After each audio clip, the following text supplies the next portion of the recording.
Hey guys, welcome back to some more reviews, and today talking about A Nightmare on Elm Street 4, The Dream Master. Of course, this came out in 1988, gets a 5.6 on IMDb. This is the VHS tape. I did have a DVD of this, but it got lost. I'm not really sure where it's at. So luckily I had a backup version of the movie. Luckily I had a VHS tape. Still though, it is still the digitally remastered version. But of course, it being a VHS tape, this is a little bit older, older technology. But still, the picture was still good. The picture was, decent. It wasn't all messed up. It was actually a pretty good picture, pretty good sound. Wasn't all fuzzy and glitchy and stuff. The sound wasn't, and it was pretty good still watching the movie. Of course, the cool thing about this VHS tape that's really not on DVDs is, well, I mean, you still have the same back cover pretty much, only I think this picture isn't on a DVD. I believe it's actually the DVD, or it's the booklet or something like that, but I'm not sure if that's the actual on the back of the case. But what's also cool is that you get a retro poster, one of the original posters, which is a cool looking poster. And of course you got where if you get all the VHS tapes, you get a picture of Freddy Krueger. And like I said, I still thought this was a pretty good version of the movie. But Nightmare on Elm Street 4 The Dream Master, I'm sorry. Nightmare on Elm Street 4 The Dream Master came out in 1988. Gets a 5.6 on IMDb. Now this is a movie that I actually thought was pretty fun. I have a lot of fun with the sequel. It's got a lot of fun stuff to it. Does it have problems? Yes. Is it, one of the best sequels of all time? No. There is a lot of, well, not a lot of problems, but there is some problem with the movie. So, yeah, I mean, there's a few problems with the movie, but I thought altogether it was a pretty fun sequel. Mainly the main theme I thought was really fun about the movie was, well, there's actually a couple themes. The makeup effects were done well. Really good makeup, especially during the cockroach scene, which those of you that seen the movie know what they're talking about. So yeah, good makeup effects, great 80s tone to it. This movie has some great music to it. This is known for being the 80s, Nightmare on Elm Street movie. This is known for being the totally 80s Nightmare on Elm Street movie. And it's fun because when you're watching this, it is what people say it is. It's totally 80s. It is 80s, and it's just fun. And when you're watching it, there's all these cool songs in the movie. Like that one song which I just forgot the freaking lyrics to, but settle down, settle down, settle down. And then it's like there's hang on, let me get in the soundtracks.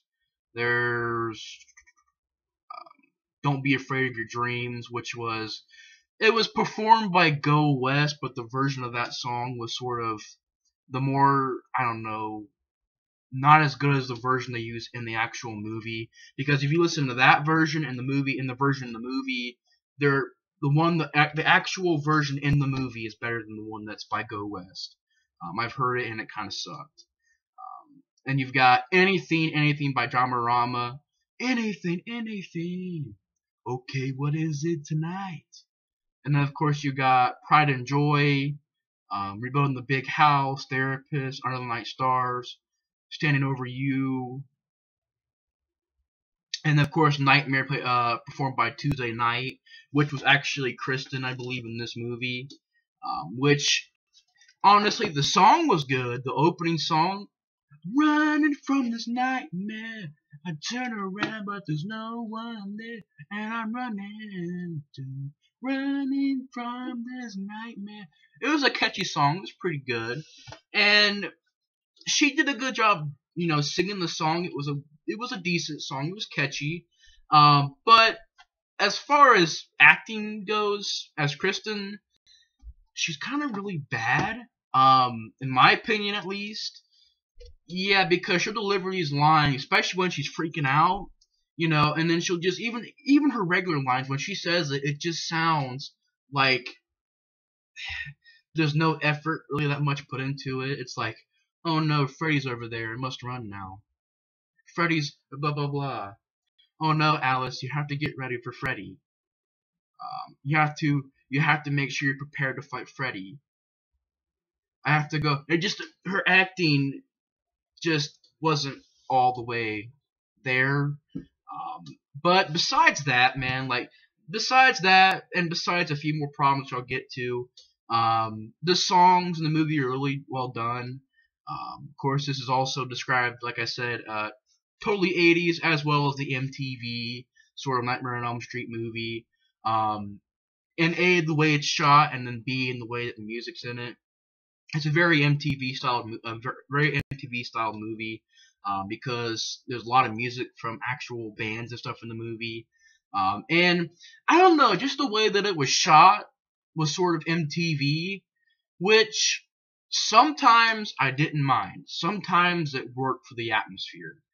Other times it looked a little, I don't know, I don't want to say cheesy, but sometimes some of the sets looked a little bit fake. I'm not sure if it was just the way that they shot the movie or the way, maybe that was the way it was supposed to look, but sometimes that look worked, sometimes it didn't. So the MTV look sometimes sort of half and half. Sometimes it worked, sometimes it didn't work. Great music, great special effects. I like the idea of the movie, sort of this one person getting all these dream powers, and her fighting Freddy at the end of the movie. And there's a lot of, just neat ideas of the movie, creative ideas, and likable characters for the most part. I mean, you know, actually, I could say that there are likable characters. One problem I gotta mention though is the freaking deal with the Dream Warriors, and the Dream Warriors in this movie, they get killed off in like 20 minutes at best, 20 minutes. And I'm like, so you introduce the Dream Warriors in part 3, and you just kill them off in this movie. They just kill them off. They don't even give them like a lot of times they don't let them fight. They just kill them off. But they're just like nothing. Like Kincaid doesn't even fight. He just runs and then he gets stabbed. Joey doesn't even fight. He gets pulled inside of his waterbed and drowns. And of course, gets stabbed. And Kristen, she doesn't really do anything. She just sort of gets thrown inside this furnace and burned alive. And I'm like, so you bring the Dream Warriors are here. You got, of course, I'm trying to remember his name. The guy that played Kincaid, forgot his name. Ken Sagos. You got him coming back to play Kincaid, and you've also got, I'm trying to see who it is. I forgot his name as well. But he played Joey in 3. I forgot his name. Rodney Eastman. You bring back Rodney Eastman and you bring back Ken Sagos to play Kincaid and Joey. You bring back both these characters and you just kill them off in some of those lazy way possible where they don't even fight. And yes, the idea of Kincaid being in this dream with cars and the junkyard was a cool idea, and it was designed very well. And I like the idea of when they zoom out, it's a whole planet of cars. That's a cool idea, but the fact that just Freddy Krueger stabs him. Of course, I will say this though, he does push a car on top of Freddy. He pushes a car off and it crushes Freddy Krueger, but it doesn't really kill him. That's pretty much all Kincaid does, just push a car over. And the way that Freddy Krueger comes back is sort of weird, where, Kincaid's dog pretty much pees fire, and then, isn't acting right. It's acting all, ferocious and stuff like that, trying to attack Kincaid. And then, of course, Freddy Krueger, the ground breaks apart, and his bones reform, and his muscle tissue reforms, and he pretty much comes back to life. And, the basic plot of the movie is you've got Kristen and the Dream Warriors. Basically, Kristen keeps going back to the dream house, but she's not really sure why. She has a feeling that Freddy Krueger is still there, and then she'll pull Kincaid and Joey into her dream, and they'll tell her there's nothing to worry about. Well, one day, Freddy comes back and kills Kincaid and Joey, and then it's pretty much Kristen's the only one that's left, and her friend Alice has wondered what's going on, and then pretty much Kristen, because Freddy Krueger needs because Freddy can only kill those 3 people. He can't kill anybody else outside the dream, outside the Elm Street children. So he needs Kristen to bring in Alice into her dreams. And Kristen doesn't really have a choice, and she does, and Alice is inside of her dream. And pretty much Alice becomes a main character because Kristen gets killed. Like I said, she gets basically thrown into this furnace and burned alive. And pretty much Alice and her friends have to pretty much prepare for Freddy. But of course, her friends is just sort of like, this not really going to happen. And Alice finds out that her friend's dream powers pretty much go to her. And, she has all of her friends' dream powers. Of course, her friends are, I believe, Elaine. Then you've got Dan. Then you've got Rick, which is her brother. And you've also got Sheila, I think. And then I think Debbie. No, Debbie's the one that gets turned into a cockroach. And I believe it's all of her friends. I can't really remember which one was which. I know that Debbie was the one that liked to bench a lot. Sheila might have been the girl who's sort of this nerdy girl. And I know Dan was her boyfriend. Rick was her brother. So I believe that's pretty much her friends. I forgot who Elaine was. I'm trying to remember who Elaine was. Oh, that's Kristen's mom, Brooke Bundy. Okay, so that's who Elaine is. That's Kristen's, because on IMDb the list is in alphabetical order, so it's kind of hard to figure out which characters are which. But one by one, her friends have getting killed off. Really neat ideas, the death scenes. There's one where the nerdy girl is just sitting in a classroom, and Freddy pops up, and he's peeling an apple, and he comes over and pretty much sucks her insides out through, because he kisses her, but he sucks her guts out and her insides out through the kiss. And it's a really disturbing idea. There's definitely a lot of disturbing kills in this movie. Freddy does not play around in this movie. Of course, he does have some cool lines, like, "Oh, sweet, fresh meat." There's that one line, "You flunked," or something like that. And then he's like, Ricky, I believe, like, "Ricky, you little meatball." Eats the meatball with Ricky's face on it. So he does still say stuff, but he's definitely more of a down-to-business sort of killer in this movie. He does still say lines, but he's definitely, in this movie, more focused on killing these kids. He does still play around with them. He still does do the mind tricks and the dream tricks and stuff like that. But he's more of a just down to killing these people. Freddy, more of a serious Freddy Krueger in this movie. And you got that scene where he sucks her guts out and stuff, like, through her mouth. And then of course you got Rick's death scene where you find that he's, he does karate and he's in his garage and karate chopping. That's when you got that song, "Anything, Anything." And then his death scene is pretty much he's in this elevator, it's flying down, and when he gets out, he's in this dojo. And then this is one scene that Freddy Krueger was kind of, joking around with Rick, sort of basically playing around before he kills the person. And you find that Freddy Krueger's invisible, and then a glove comes flying up and hits Rick in the chest. And then Rodney Eastman's or Joey's death scene when he gets pulled into a bed, in his water bed, and gets stabbed. Kincaid just gets stabbed. Tell him Freddy sent you. And then Kristen, I already mentioned her death scene. And Debbie's death scene, of course, is when her arms really, because you found that her fear is sort of bugs and cockroaches and stuff like that. Really, really disturbing idea.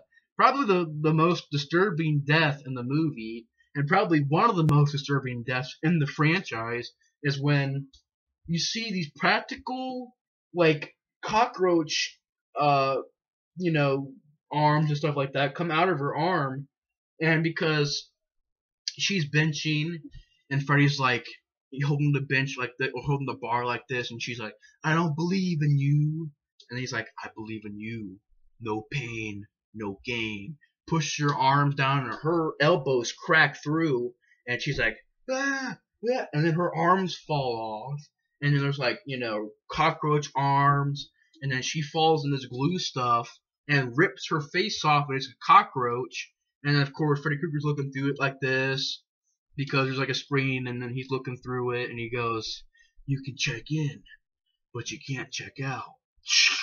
And he crushes the box, and you see like blood come out of it. And then, of course, you've got, by the end of the movie, Alice has already collected all of her friends' powers, and she gets ready with the song "Don't Be Afraid of Your Dream," but it's a better version, where instead of being all like a soft rock sort of stuff, and that was kind of lame, to more of a, not hardcore, but just a sort of, I don't know how to say it. There's more of a, I'm just gonna say, more better version of the song, where it's like,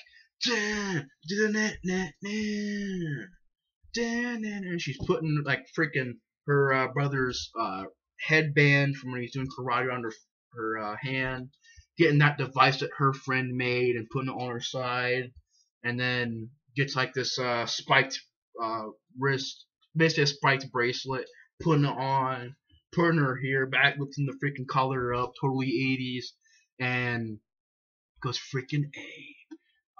And pretty much she goes and saves Dan, and then Dan, you find out he got stabbed in the dream, so he disappears. And she fights Freddy Krueger, and she realizes that she can't beat him, with just her hands and stuff like that. She uses her device to blow a hole through him, which is like the one bad effect in the movie, because it looks bad. When she blows a hole through Freddy Krueger with that device, it really looks like it's just like stamped on their hole, and it looks like a cartoony hole, and it just goes like, vroom, and it heals up. So I'm like, that was probably the one bad effect, and it was CGI. Looked terrible. The CGI hole, I was like, that looks totally fake. But besides that, though, she does this thing where I guess the Dream Master was a sort of a rhyme that was said to her when she was a kid, where if evil sees itself, the evil will disappear. Well, she gets a piece of glass and shines it, and I guess Freddy Krueger sees his reflection. And cool shot, though, where it zooms in on his eyes, and it's going through these tunnels with people and coming out of the ground and stuff like that. And then pretty much practical effect where, his arms come out of his chest and grab him, basically rip him apart, rip his freaking face apart. And that's pretty much how Freddy Krueger dies. It gets pulled apart. And pretty much, Alice kicks the glove, and she had a fountain, flipping a coin in the fountain, a water fountain in the park, and you see Freddy's reflection in the water, and then the movie ends. But you have some cool ideas in the movie, scenes that were definitely memorable, especially the one where she's in the movie theater, and she's sitting down, and she sees all of her dead friends, and then, her popcorn goes towards the movie screen, and she flies forward inside the movie screen. Pretty neat idea. And while she's in there, there's a pizza with her friends' faces all over it. And then he gets a glove, or Freddy Krueger gets like a knife from his glove and stabs it in Rick's head, who's in meatball form. He's like, "Rick, you little meatball," eats it. And just a lot of creative ideas. Them walking past a locker, and the locker has a big slash on it, and it's glowing red out of it. Pretty neat ideas, pretty cool ideas. The whole idea of Alice jumping through the mirror and going to the doctor's room, or going into the surgery room, and then Freddy Krueger's in there, "Well, ain't Dr. Seuss," and then pretty much just some cool ideas, creative ideas, and they had a lot of fun with the ideas in this movie. They brought a lot of fun stuff to it. The 80s vibe, the 80s music is fun. while you're watching this movie, it's just a very fun sequel. I had a lot of fun with the movie. Very good 80s tone, great 80s music, and yeah, it was shot well. Well, half and half. The MTV look worked sometime, and sometimes it didn't. But sort of half and half the whole MTV look. And the music was great. The special effects were great, except for that one scene where there's like a stamped freaking CGI hole in Freddy Krueger. But besides that, the practical effects were done well. Neat ideas, creative ideas, likable characters, decent acting, except for like maybe Kristen. Kristen, that girl who played Kristen, I just didn't like the way that Tuesday Night. I didn't like the way that she played Kristen. Well, I just didn't think the acting was there. Like, it wasn't strong acting by Tuesday Night. It was just a very bland Kristen. But besides Kristen, everybody else had good acting, decent characters, likable characters, and yeah, I mean, just altogether does have problems. The whole MTV look sometimes didn't look that good. The Dream Warriors getting killed off in like 20 minutes was not good. So there is problems with the movie, but I thought for the most part it was a pretty fun sequel. And yeah, so I thought Nightmare on Elm Street 4: The Dream Master is a pretty fun sequel, and yeah, pretty fun. So thanks for watching my review of Nightmare on Elm Street 4: The Dream Master, and I will see you guys on next review. Bye guys.